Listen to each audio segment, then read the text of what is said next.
অনুষ্ঠান রাখবো না বলে আমরা পার্টি অফিস থেকে বেরিয়ে গিয়েছিলাম, তার মিটিং থেকে বয়কট করে আমি বেরিয়ে গিয়েছিলাম। তো হরিহরপাড়ার বিধায়ক মাননীয় নিয়ামত শেখ মহাশয়, মুখ্যমন্ত্রীকে পুজোর উপহার দিব।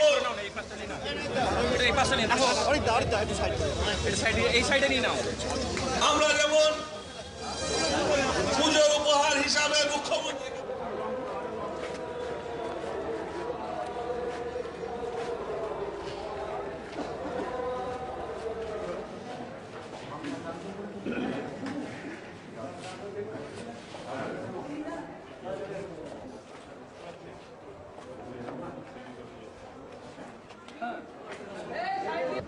চলেন এবার আপনার পিছনে চলুন।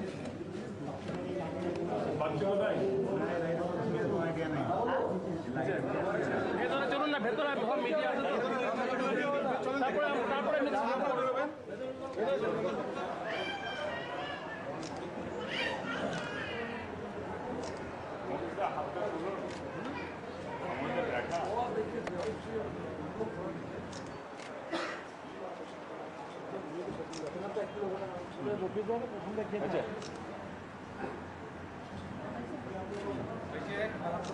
Thank you.